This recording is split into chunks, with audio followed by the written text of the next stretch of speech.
lot of people, I heard Brad Sham in the postgame, look back at that moment and say that was a true absolute killer for the Cowboys when CeeDee Lamb fumbled down there in the red zone. That was at the start of the second quarter. And what was the score? 14-3? Yep. Yeah. So that was big, really big. Now, I remember thinking in the moment, even if they score here, it's not going to matter. Like, I just had the energy and the hope sucked out of me early on in this game. But that was huge. It absolutely was. And then we got the moping. And then we got the pouting. Did CeeDee Lamb take himself out on a crucial play when they scored or when they were attempting to score? Did he go over on the sideline himself? Down I think it was the Turpin touchdown. That one, I remember he wasn't on the field when I was watching it back last night. I don't know if he took himself out. I know he played like 90% of the snaps. Let me see what it was. The number he played in 83%, which is about his average. Maybe they benched him for insubordination. There was also like when he was sitting down on the ground slapping the turf and he got the call. Got the pass interference call as they moved down the field because of the penalty, but he was like still slapping the ground. I couldn't tell if my thought was, obviously I don't know what's going through there. I think it was I think it was frustration with, I got the penalty, but I was going to get that. And I think he was frustrated that I don't want the penalty. I think it was just frustration. Well, look, here's the bottom line. CeeDee Lamb is a bunch of talk too so far. I like him personally. I like his interviews. But all he did in the offseason is talk, and I love the quotes. He talked about being a leader, and he sat down. I remember the exact moment. I said it to Bobby last night on the phone, and I texted Pepe, get the Micah Parsons podcast when CeeDee Lamb sat down and talked about leadership. First and foremost, I do got to grow up. There's plenty of ways of me handling different situations. Me being mad is not one of the answers. You know what I'm saying? And I know this. So times throughout the year you get frustrated, people feeling your energy, frustration, Absolutely. and just carrying it on. I just feel like that's contagious. You know what I'm saying? Mm-hmm. Instead of just be like, yeah, I could be more of a leader. You know what I'm saying? I could be more vocal, even though I know that's not me. But understanding the situation, bro. If I'm gonna take this label of being one, I take full accountability, bro. If I want to take this label of being one, I can't. It's times where I got to get out my shell. You know what I'm saying? My comfort zone. And you got to rally the offense. You feel me? And Dak, find me. Like, Dak, come on. Or, Dak, I'm not open on this. You got B. Cooks on whatever. Or you got MG on this. I could do this. How laughable is that? What a bunch of hot air. Throw him in the hot noise, too. What a joke. And you know what real full accountability is? What CeeDee Lamb did after the game last night? Bobby, correct me if I'm wrong. I was reading some other reporters say it. CeeDee Lamb didn't speak. Oh, no. Wait, what? No. CeeDee Lamb did not talk to reporters after the game. After all that yap and all that talk in the offseason in the Micah Parsons podcast, I got to do this, and he got paid. He should be even extra happy because he got paid. But his pouting, that was probably Tom Brady's most critical thing yesterday. He was going after CeeDee Lamb probably as hard as Tom is going to go. Certainly his most critical because they don't put him on anything except for Cowboy games. He was going after CeeDee Lamb's body language with how pouty and how negative he was. He's like T.O. and Dez with better marketing, better PR. That's what he is. It's like Colorado is Vanderbilt with better marketing, and that's what CeeDee is. Because all he's doing is pouting on the sideline. It's not perfect. He's pouting, and the thing is, when you fumble in the red zone, you forfeit your right to complain the rest of the game. Bam. Like, that's your punishment. Bam. That's your punishment. We're not going to take you out of the game. You're CeeDee Lamb. You're a great player. Still need you. But when you fumble in the red zone like that, forget you forfeit your ability to ever say another thing for the rest of that day. Next week, start fresh. This game, you can't be sitting there pouting on the sideline. Just throw me the effing ball. Like, you could see him say that to Dak. Throw me the effing ball. Give me the effing ball. Dak walks away laughing. Like, there's a grin on his face. He's smiling. Because like, what is this joker talking about, man? I think Dak already force feeds him too much. Yeah. Early in the game, they clearly were taking him away, but there was Marlon Humphrey, double coverage, They did a tremendous job on him. They were trying to force feed Brandon Cooks to get going early. Like, Dak Prescott force feeds CeeDee Lamb as it is, and then you're like, just throw me the effing ball. Bob on Twitter, CeeDee got to quit moping around. Negative energy is not helping. He's turning into a diva. Yeah, I think that there's still nuance here. Like, when he's talking in the interview with Micah, CeeDee has typically handled things by, I am going to isolate myself, and there's a big show of, I'm over here, and I'm so mad that I'm not even going to be around you guys. I do think that he's still young. He's still coming into being the player that he's going to be. And when he's over there and interacting with Zach Martin and Dak Prescott, and he's, like, getting really animated, I have less of a problem with that than I do when he isolates himself on the sideline. When he isolates on the sideline, that's, I'm removing myself from the team. I'm not even part of you guys. This yesterday, I feel like was more just, I'm talking through frustration with guys like I've been told to do, which is to talk through it and not worry. Dak has encouraged him. He said, don't worry about what the media is going to say. If you have an issue, come say it to me on the sideline, and don't worry if the cameras catch it. And we'll work it out then, because we can't just have you sit on it. From the 903, and this is going to hack you off something fierce. Y'all talk about CeeDee crying. What do y'all do every Monday? You cry about the Cowboys or about Jerry. What a joke. You're stupid. We're supposed to... We don't play for the team, you moron. Well, what are we supposed to say today? We're supposed to be happy? They've allowed 72 points in the last 2 games, and I think of the 106 plays, 85 have been running plays. Where's that? Tyler, Sherman? It's East. Longview? It's East. Okay. All right. Keep that in mind for the next Firehouse tour. Heading out to the 903. What type of parallel? Don't ever make an analogy at work. Your boss will fire you for incompetence. You're showing your total lack of intelligence. You just get run out of the building at lunchtime. Go take an extended lunch break and don't come back. And now we have, as NBC cameras captured, Tank Lawrence versus Micah Parsons. Asked for the expert lip readers out there. Ralph, what were you able to decipher or translate from Micah and Tank going back and forth? So I do believe it looks like Tank said at some point in this, he said, okay. You can clearly say okay. And then it looked like he said, okay, you're the man. You're right. You're the man. And then shut the blank up. In some order, like throughout the clip, you could see, at least I thought, that's my expert lip reading ability, which I did not go to college for. Okay, that's what he said. A lot of Tolos were guessing that Micah was yelling, subscribe to the pod, subscribe to the pod. That Tank was yelling back, I'm too tired for this. And then I believe a little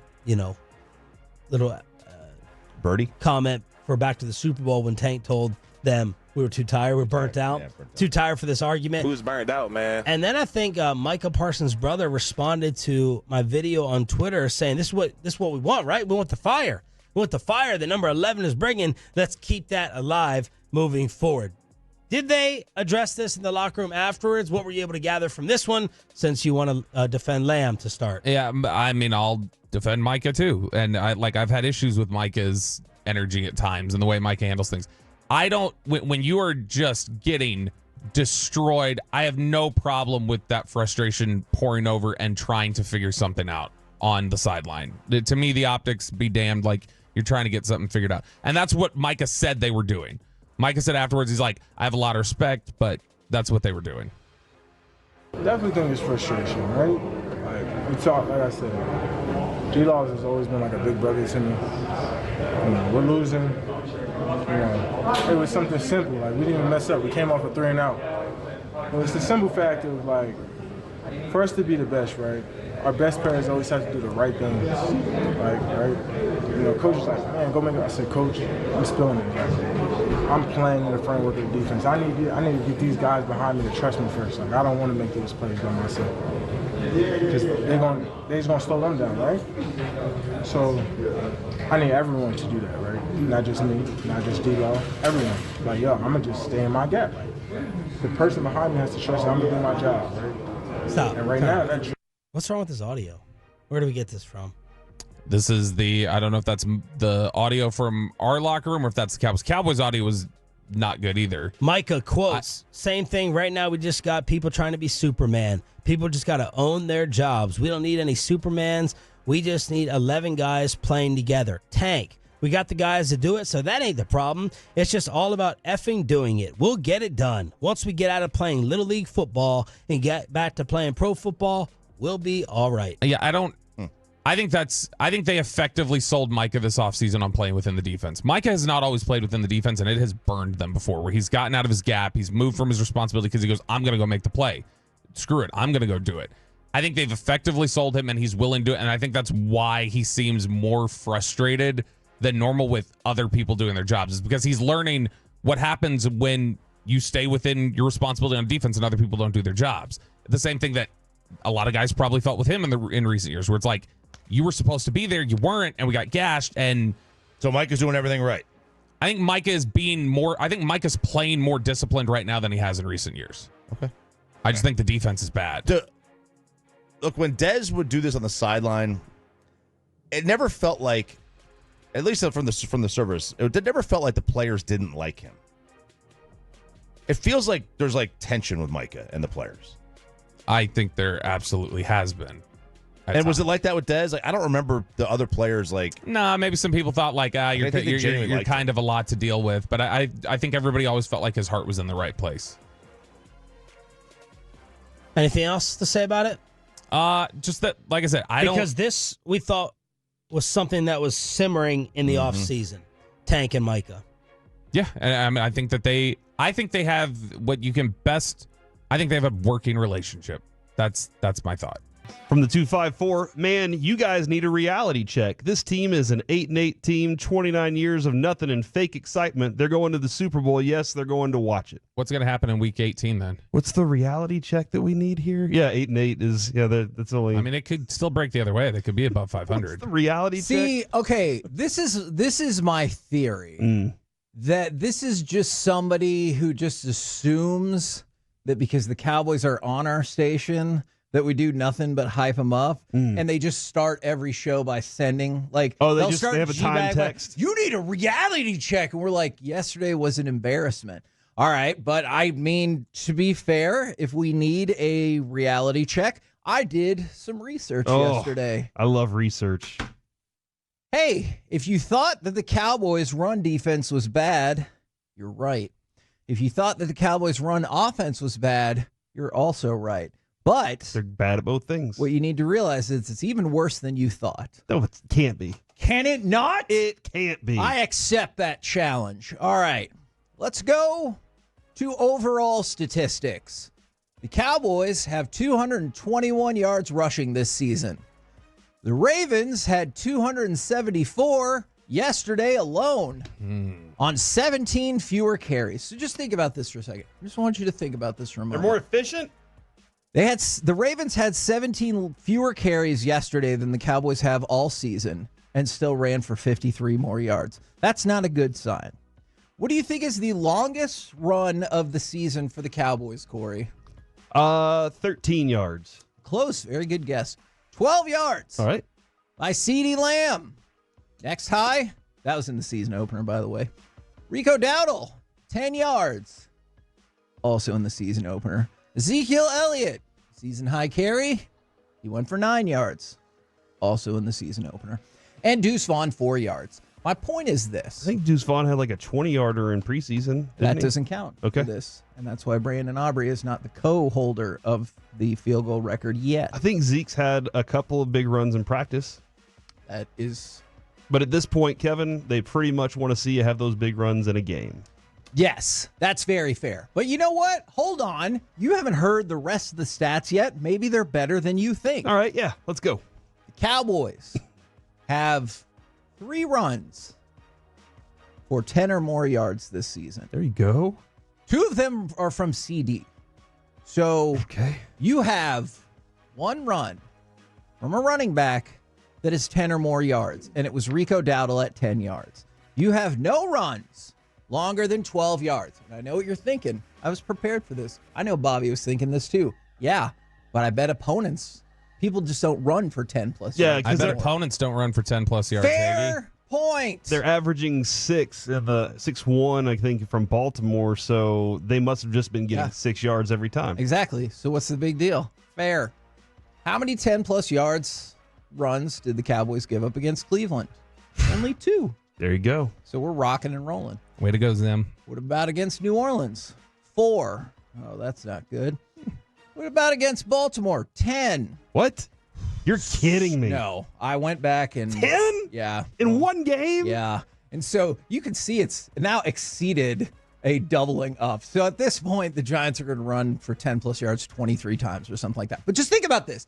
This is my point about the run offense. Like, let's just stay focused on the run offense because I realize that, Jerry said we're the problem and we're the only people who care. Yeah. The Cowboys have run for 10 or more yards 3 times this season. Their opponents 16 times. But CeeDee ran for 2 of those. He did. So they have one running back play that has gone 10 yards. If your follow-up question is, how many running back plays have they had where the running backs run more than 10 yards? 0. Rico Dowdle got 10 yards on a carry. Besides that, none. Their opponents, 16 times. Okay. New Orleans did it more than the Cowboys have the entire season. Baltimore did it 7 more times in one game than the Cowboys have all season. And that just feels like such a damning indictment on both sides. Because if you want to argue one side or the other, it's tough to say. I think they're both terrible. But it just shows defensively, you cannot prevent the explosive run play. And then it shows offensively, you cannot create an offensive explosive play that doesn't involve CeeDee Lamb. Yeah, your offensive game does, your slow starts are reliant upon the fact that you aren't really good at running the ball. And then they know you're running the ball on first down, and they know you're going to have to throw on third down because you were probably in a 3rd and long situation. That's where it is. I will agree with Jerry on you can't have terrible timing penalties that screw over your drives. Fair. That's discipline. I know coaches have said in the past, and Bill Parcells, I don't coach penalties, but that's on both the players and the coaches to be more disciplined in that situation. I hate the other side of the ball. The defensive front with no stops, they're running at Micah. The defensive tackles are miserable. They get out to the edge. They go up the middle. It doesn't matter. They can't stop them. They don't know how to. That's where, as bad as it is, and Kevin, Jerry taking the aggressive approach at us, you guys or the media are screwing this over on the run game. It's the other side of the ball that just puts you in back-breaking situations over and over to start the football games. Okay, fair.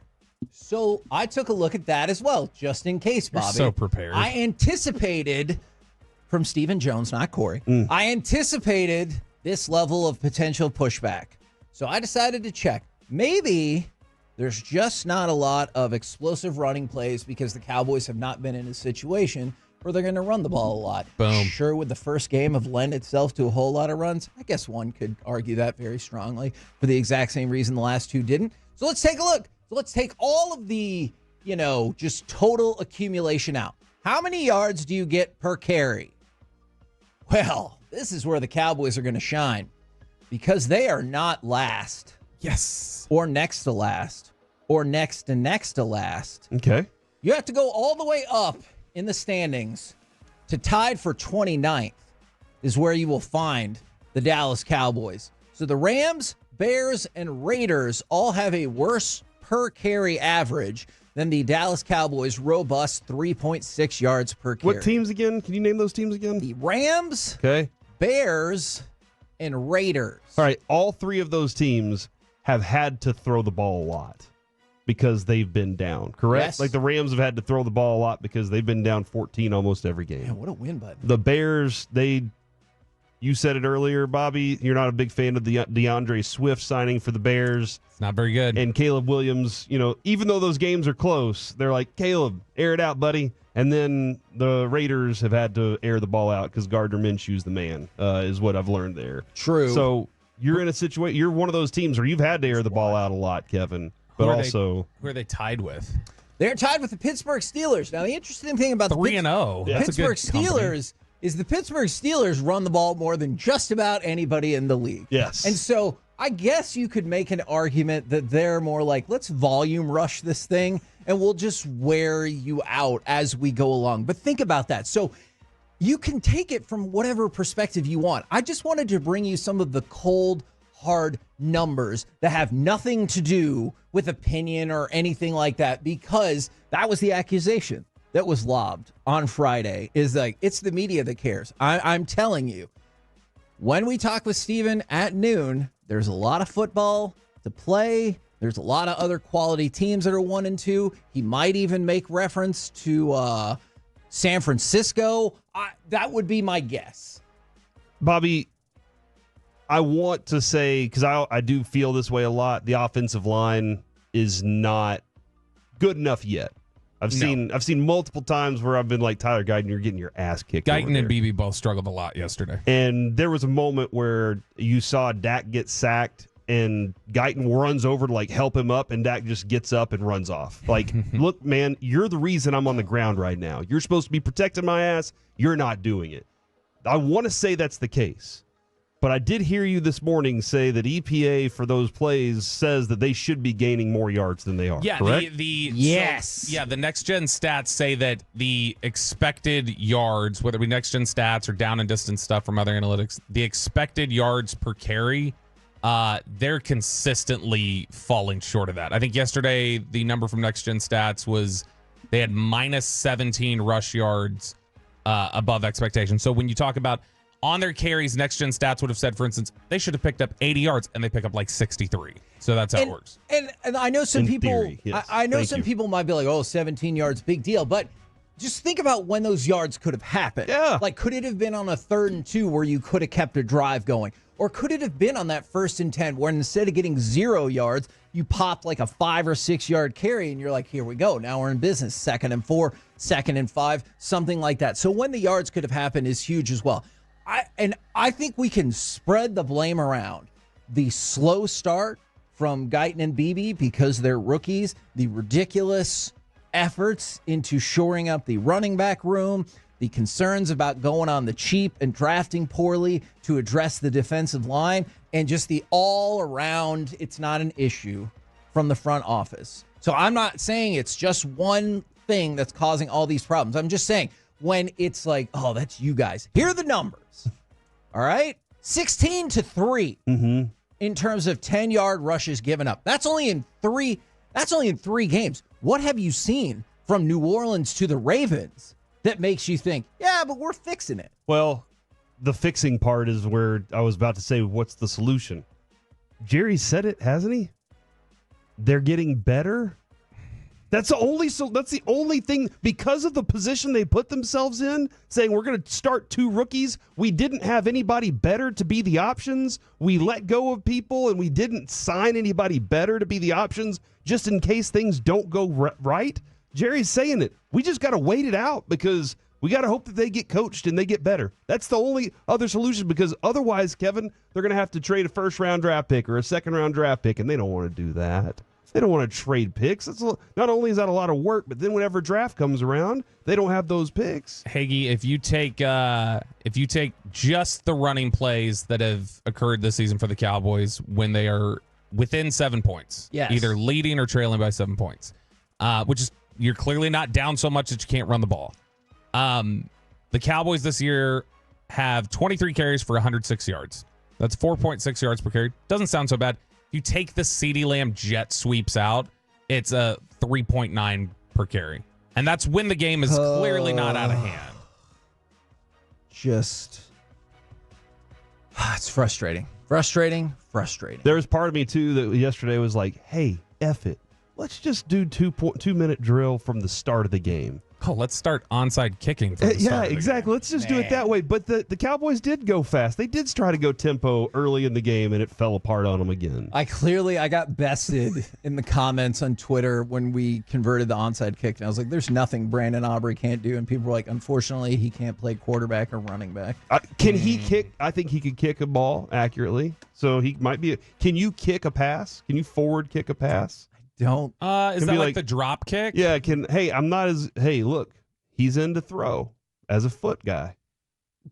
Sorry. Not a bad idea. Didn't Dak discover Brandon Aubrey, though? Maybe we should give Dak some personnel credit there. Fair. You know? I figured that's why we brought you on. Dak Prescott, $60 million a year today. Personnel guy. So would it make you, I'm seriously curious, would it make y'all feel any better if Stephen Jones comes on at noon and he goes, you're right. I'm looking back at this game and maybe we have made some mistakes on personnel, and we're really going to have to take a look at that over the next few weeks and see if there's a way to fix it. I don't think that's what he's going to say, but if he did, would that make you feel any better? I feel like they know what the reality is, and they're not just blindly turning their eye from it. Yeah, it's like the refusing to go to the doctor to get a diagnosis. Like you don't want to hear it. You're in denial. You don't hear it. You can't address the problem until you realize that it's there. So, yeah, if he were to come on today and say, hey, we failed in these ways and these things got to be better, and maybe even if he's realistic about it, says, I don't know how much we can fix some of that right now other than with the guys that we have. But this is going to change our approach when we get into the offseason moving forward, then, yeah, I'd feel great about that. It's time now for some Cowboys Twitter top tweets going viral about America's team. What does Jerry Jones think about making a trade? Okay. Todd Archer with the tweet here. Since 2000, the Cowboys have started 1 or 2 or worse 6 times. And out of those 6 times, they made the playoffs once. What year was that? That was 2018. The turnaround was fueled by a trade for Amari Cooper. It's like he arrived, and all of a sudden, the offense had relevance once again. It was a glorious finish to the season. And they made the playoffs. So Jerry was asked, what do you think about making a trade here, Jer? He said, I love our quarterback, love our receiver, like our offensive line. Frankly, I like some of the things we're doing in the defensive line. So I like our personnel. I say all in on personnel. I like our personnel. I don't see personnel changes out here. I see everybody doing better and getting better. And those are the things that I look for. How do you explain Jerry having that sort of a take here? I just love what he said. Like, I love our receiver. We have one that we love, and that's pretty clear. And even he yesterday was, I mean, I don't understand the emotional situation that goes on with CeeDee sometimes, but we've seen it now quite a bit. That fumble wrecked him pretty good, I think. Yeah. Yeah, I don't know, though. Jerry's not going to, this quickly into the season, admit that the roster he's put together has some obvious flaws in it. What do you guys think about, I think he's just selling. Jerry says totally. When my lips are moving, I'm selling. I hope so. What do you think about the CeeDee Dak thing and the Micah Tank thing? Are we in consensus that it's just what happens when you lose? It becomes very frustrating. I can only speak from my experience, and I hated the press box. I hate the press box to this day. I appreciate having a seat, but if you let me watch the game from the field, I have a better feel for it. I have a better understanding of what's happening. I can't tell you how many times I watched players MF each other and coaches MF players and players MF coaches during a game, to the point where, I mean, you're fearful. I remember one time a coach walked up to me and goes, Brian, I just saw my life before my eyes, because he went after a player on the sidelines, and that player, could have ended it for him right there. We've seen players and coaches get into altercations and stuff. It's rare. It's chaos in a way. It's not for the meek down there. And when things are going bad, it's even worse, because now you're coming off, you're frustrated, you throw a helmet. Someone says, why are you throwing your helmet? And then now you get into it. Yeah. Now the coaches get into it with the players, and the players get it. And, we've seen what happened with what went on in Buffalo with Diggs and that situation with Josh. During the playoffs, him and the coach are trying to make adjustments, and he's standing there screaming at him, and Allen even looking up. He knows. So if I look up and engage in this guy, it's not going to be good. And that's when it can become an issue for your football team, where it costs you a good player. Like the situation becomes untenable between two of your best guys. I think Dak and CeeDee will put this behind them. I think Dak's enough of a pro, but when he says we need to be more professional, you can tell he would prefer that CeeDee not do it. And I see Dak's point here. I think CeeDee does need to be more professional. Well, and the thing about it is Dak, and he has a responsibility. He stands up there in front and takes the arrows when it's good or when it's bad. I mean, he's the guy. But he's also, CeeDee needs to be more professional about it. Walking out after the game and leaving your teammates to have to answer all the questions about why, is not a good look. And then today, I don't know. I haven't seen any tweets or anything. I talked to Nick Harris. He did not talk today either. Okay, see, he wasn't an open locker. Now it gets, now that just keeps getting worse. That's where I agree. You need to handle the situation right then and there. Sure. You don't need to let this thing fester on. And, it's a short week and all that. But now what's hanging over everybody's head? That CeeDee hasn't said why. Maybe he's apologized to Dak and the coaches and the team or whatever. But, to me, part of apologizing would be coming out and speaking today, though. Do you guys feel like they owe us anything on that, though? No. See, that's what I always wonder, because I'm the same way. I'd like, well, you need to come out and say something.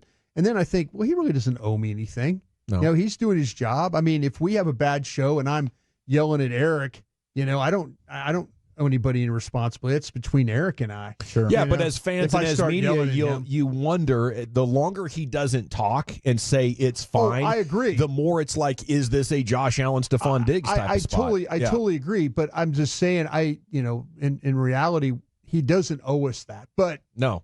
But he owes his teammate that. He owes Dak, his leader, that. Exactly. Well, it goes to, that's part of being a pro, right? And that's what Dak's saying. You're now paid. You've got your contract. That's part of your job responsibility, right? And to me, I agree with you overall. And I said in the postgame show, I liked seeing some life and some passion and some frustration. Like, this isn't okay. We're getting our ass kicked. This is 2 weeks in a row at home. Like, I like to see that. I'm glad somebody showed it. But if it's then going to mentally frustrate CeeDee to where he's now taking himself out of the game, basically, then that's where there's a problem. Yeah, and it's a story. If, the guy looks at Dak and thinks, I don't trust you to be good enough to get me the football. He obviously wants the football. He believes in himself. The Ravens showed up with a game plan to make sure CeeDee Lamb didn't beat them, and guys like Tolbert and Brooks couldn't win enough and to make them pay off. That Ferguson definitely won quite a bit.